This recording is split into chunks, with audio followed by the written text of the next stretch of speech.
pelajaran TIK itu isinya adalah coding.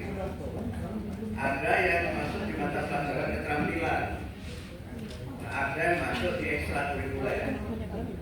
Nah, coding itu ternyata salah satu bukan di lapangan, itu ada yang berbasis internet, yang online, itu yang biasanya di mata pelajaran TIK itu yang berbasis internet. Tapi ada yang dia tanpa internet, unplugged. Yang tanpa internet itu ada dua. Satu, dia pakai semacam device, itu alat yang bisa diinstal dan sudah digunakan walaupun tidak ada internet karena dia sudah built-in, itu bisa. Ada yang tanpa alat, dia bisa langsung mengembangkan sendiri oleh guru, sehingga nanti pelaksanaannya tentu sesuai dengan kemampuan. Tetapi karena ini nanti akan menjadi bagian dari kurikulum pilihan, tentu kami akan berusaha untuk dalam waktu tidak terlalu lama bisa memberikan paling tidak kurikulumnya, sehingga kalau penyelenggaraan coding itu seperti ini. Kenapa ini kita perlukan? Karena memang ada amanat dari Presiden untuk kita lebih memberikan kemampuan digital kepada anak-anak kita, dan ini adalah kemampuan yang mengkombinasikan berbagai macam disiplin ilmu. Di situ terhimpun berpikir tingkat tinggi, berpikir kritis, kreativitas, bahkan untuk coding yang dikembangkan sendiri bisa malah menjadi bagian dari sarana permainan saudara. Ini di banyak negara sudah diajarkan, jadi bukan hanya di Indonesia saja, di beberapa negara sudah diajarkan dan itu juga malah menjadi mata pelajaran wajib. Nah, sehingga memang kita ini harus move on dari pembelajaran yang selama ini masih kita sebut sebagai pembelajaran yang dalam tanda petik tradisional begitu ke arah pembelajaran yang lebih digital, dan ini memang akan kita mulai di tahun 2025. Kemudian untuk bahasa daerah, kemudian tadi bahasa asing. Kalau saya secara pribadi memang berpendapat bahwa slogan kita di dalam bahasa itu kan bahasa Indonesia tetap harus kita gunakan, tapi kemudian kita tetap harus memelihara bahasa daerah dan menguasai bahasa asing. Jadi ketiga bahasa ini penting. Tapi bahasa asing yang tidak kita tentukan sebenarnya, Bapak Ibu bisa saja memilih bahasa asing tertentu. Dan kemarin ketika saya bertemu dengan Pak Presiden juga beliau tidak hanya menekankan bahasa Inggris, tapi juga bisa bahasa asing lain, terutama bahasa asing yang memang berkaitan dengan komunikasi internasional dan komunikasi untuk kepentingan di dunia kerja. Salah satu yang sudah sangat populer tapi banyak kita tidak mempelajarinya adalah bahasa Mandarin. Itu kalau kita bisa bahasa Mandarin, itu kalau nonton film kungfu itu nggak perlu pakai penerjemah itu. Tapi ini memang bahasa yang penting, yang memang penggunanya itu paling banyak kedua setelah bahasa Inggris itu bahasa Mandarin. Tapi belum banyak sekolah yang mengajarkan. Bahkan mungkin nanti kalau kami mencoba halo-halo begitu kepada kedutaan Cina, mungkin mereka akan mau itu membantu kita untuk menyediakan guru atau tutor bahasa Mandarin. Kemudian bahasa Arab juga penting, dan semua bahasa menjadi penting. Bahasa Indonesia sudah menjadi bahasa tuan rumah, karena itu dalam peringatan bulan bahasa kita sebut kedaulatan bahasa Indonesia, bangga, mahir dan maju dengan bahasa Indonesia. Kalau itu sudah tidak bisa dipersoalkan, bahkan dalam undang-undang juga disebutkan bahwa bahasa pengantar dalam bahasa pendidikan adalah bahasa Indonesia. Jadi walaupun sekolah internasional itu dia tidak boleh meninggalkan bahasa Indonesia, terutama di kelas-kelas awal. Nah, bahasa daerah sebenarnya itu kalau kita memang mau memperkuat itu, nanti kita coba lihat ya. Dari menyampaikan beberapa struktur dalam bahasa anak-anak SD, bahasa anak-anak SD, anak TK atau SD masa awal itu menurut saya lebih bagus kalau bahasa pengantarnya bahasa daerah, sehingga mereka langsung mengenal bahasa daerah.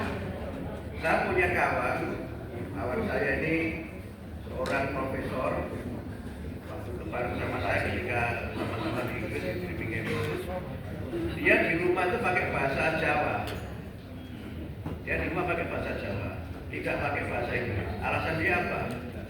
Ya, kalau di sekolah kan dia mesti pakai bahasa Inggris, karena anaknya sekolah di Birmingham. Kalau nanti pulang ke Indonesia, mesti dia bisa bahasa Indonesia. Tetapi belum tentu dia bisa bahasa daerah. Nah, karena itu teman saya ini yang seorang profesor ini kemudian di rumahnya itu dia biasanya pakai bahasa daerah. Jadi walaupun di sekolah tidak diajarkan, di rumah dia disiplin menggunakan itu. Dan sekarang di banyak negara maju, memang didorong untuk anak-anak itu tidak menjadi anak yang menguasai one single language, tapi bisa menjadi penutur many languages. Jadi banyak negara yang anaknya itu bisa, misalnya kalau di negara-negara yang banyak imigrannya seperti Australia atau Amerika itu, bisa jadi anaknya itu di rumah pakai bahasa Spanyol, ikuti bahasa ibunya, pakai bahasa Arab, ikuti bahasa bapaknya, kemudian di sekolah dia pakai bahasa Inggris. Nah ini kan sebenarnya bisa kan? Jadi kami tidak kemudian mengabaikan bahasa daerah karena itu penting dan itu kekayaan yang luar biasa. Dan ternyata sebagian dari bahasa daerah itu sekarang sudah punah. Dari 781 bahasa daerah yang kita punya itu ada sekitar 5 kalau tidak salah itu. Ada sekitar 5 yang sudah betul-betul punah. Bahasa lisannya sudah tidak, bahasa tulisnya apalagi. Nah inilah bagian dari kita merawat kekayaan Indonesia ini. Yang lain-lain soal apa tadi PMPTK, PMPTK di depan lagi, ini memang sudah kita kaji lagi, termasuk ini bicara diambil dari kesimpulannya, termasuk kami sedang mengkaji apakah jurusan itu perlu dihidupkan lagi. Karena dengan adanya jurusan itu, termasuk penguatan mata pelajaran, pengakuan keilmuan terhadap mata pelajaran itu menjadi penting. Dan itu yang tadi ada disebut misalnya tidak muncul dalam struktur padahal dia ngajar soal begini kan guru yang lebih tahu sehingga nanti biar guru bisa lewat IG-nya guru saja biasa. Guru ini kan termasuk sosial selebgram yang followernya sudah 3 juta katanya. Kalau sudah centang biru, wah sudah jadi seperti jadi Konfusius. Kalau centang biru 2, kalau di media sosial itu artinya sudah ada duitnya setiap yang apakah dia itu subscribe atau apa itu sudah ada duitnya itu. Nah, kalau centang biru 2 dalam film itu artinya hampir 10 juta.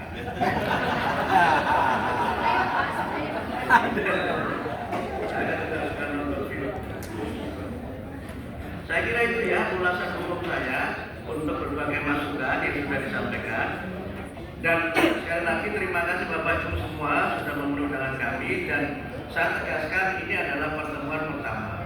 Selama masa kepemimpinan saya, nanti kita bisa bertemu lagi, kita bahas yang memang tematik, yang memang mendalam, sehingga kita bisa menjadi bagian dari problem solver.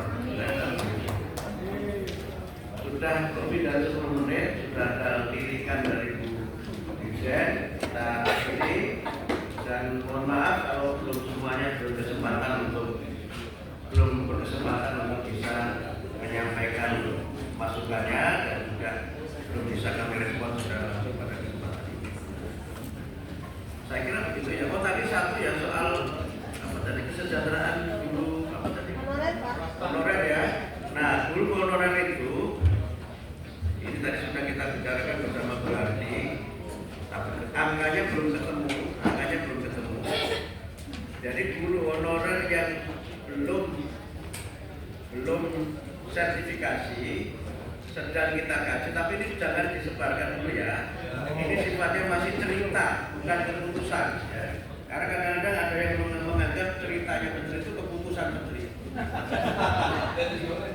Ini cerita, gitu. Sedang kita pikirkan pembahasan untuk guru honorer yang belum mendapatkan sertifikasi itu mendapatkan namanya kata Bu Harti disebut bantuan saja. Sebenarnya ada istilahnya yang agak keren pakai bahasa Inggris sebenarnya, tapi kata Bu Harti disebut bantuan saja. Ada angkanya masih kita negosiasikan. Mudah-mudahan nanti bisa direalisasi pada tahun 2025. Insya Allah kita pakai prinsip seperti Indonesia memproklamirkan kemerdekaannya itu diselesaikan secara seksama dan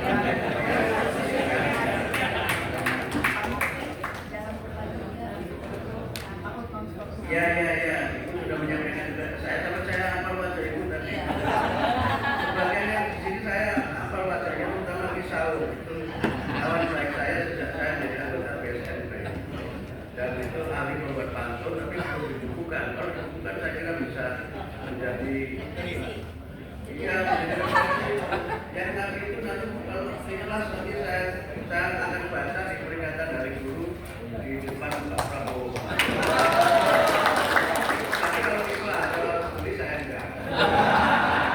Tolong di WA ya Pak.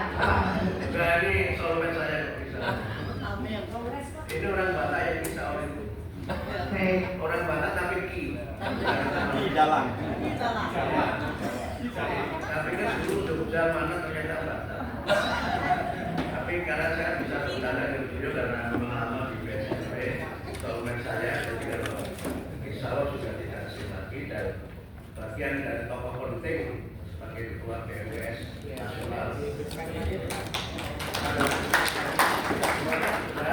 Selamat Bapak Ibu sekalian untuk bisa hadir di hari dulu dan kalau nanti tidak bisa semuanya kan nanti Pak Prabowo juga hadir ya. Cuma saya tidak tahu karena Pak Prabowo juga seperti Pak Jokowi yang turun menyalami kan juga tidak tahu karena gaya masing-masing presiden kan berbeda. Sehingga walaupun bisa datang tepat pada waktunya dalam waktunya biasanya lebih cepat dan juga tolong dijaga dengan sebaik-baiknya supaya acara berlangsung dengan hikmah. Beberapa pengumuman dari Pak Prabowo nanti disampaikan langsung dengan beliau karena tadi disampaikan dan beliau yang akan menyampaikan untuk Bapak dan Ibu sekalian. Terima kasih.